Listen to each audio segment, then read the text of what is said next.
نہ جانے کیا ہو گیا ہے مجھے، پتہ نہیں کس بات کی ویرانی ہے میرے اندر میں، جو کبھی ختم ہی نہیں ہوتی۔ میں نے بہت سیر بھی کی، شادیوں پہ بھی گیا اور کئی ایک موج میلے بھی دیکھے، لیکن جیسے ہی ان سب سے فارغ ہو کر گھر آتا ہوں تو وہی بے سکونی، بے چینی پھر سے جاگ اٹھتی ہے۔ ایسا لگتا ہے مجھے کہ میری روح میرے جسم سے پہلے ہی بوڑھی ہو چکی ہے۔ میں سوچتا ہوں کہ کیا ہوا جو وہ پاس نہیں رہی، تعلق نہیں رہا اس سے، تو کوئی اور تلاش کرتا ہوں۔ پھر پتہ نہیں کوئی جھنجھوڑ کر کہتا ہے کہ نہیں، اب یہ تیرے لیے سوچنا بھی شرک ہے۔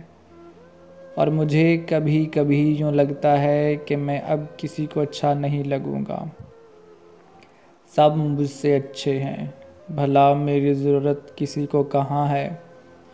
یہ دنیا ہے، شاید یہ رسم ہے، یا پھر پتہ نہیں کیا ہے کہ جو ملا ہے اس سے ایک دن طے ہے کہ بچھڑنا ہے۔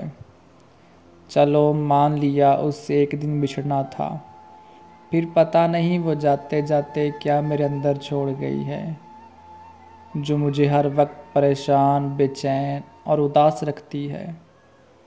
میں اب کچھ دنوں سے اب کبھی کسی بات پر ہنستا ہوں تو زوردار قہقہ لگا کر ہنستا ہوں، تاکہ اندر کی ویرانی ختم ہو جائے۔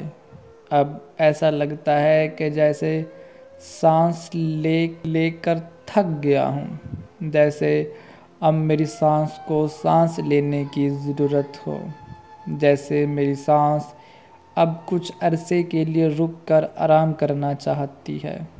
اب تو یوں لگتا ہے جیسے آنکھیں دیکھ دیکھ کر اپنی بصارت کھونے لگی ہیں۔ اب آنکھیں بند کرتا ہوں تو یوں لگتا ہے جیسے سکون مل رہا ہے۔ دماغ میں ایک ہجوم کی ان گنت آوازوں کا شور جو ہمیشہ سر درد کی وجہ بنتی ہیں۔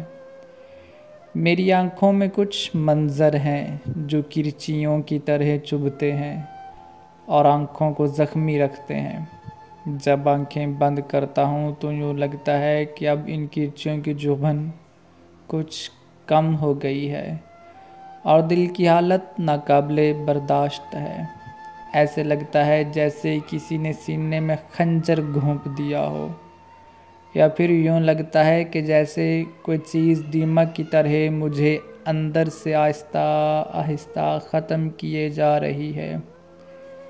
کبھی کبھی تو یوں جی چاہتا ہے کہ ہم راز، غم شناس، یا پھر کوئی ایسا جس کا نام سنتے ہی سکون ملنے لگے، کوئی ہو، پھر بس اس کو سینے سے لگا کر جی بھر کے رو لوں اور اس سے مانگوں گا کچھ نہیں، اور تب تک روتا رہوں جب تک اندر کی ویرانی، دل کا بنجر پن، بے وجہ سی اداسی، بے سکونی اور وہ یادیں جو دل کی دہلیز پر زخم بن کر پھولوں کی طرح سجی ہیں، ختم نہ ہو جائیں۔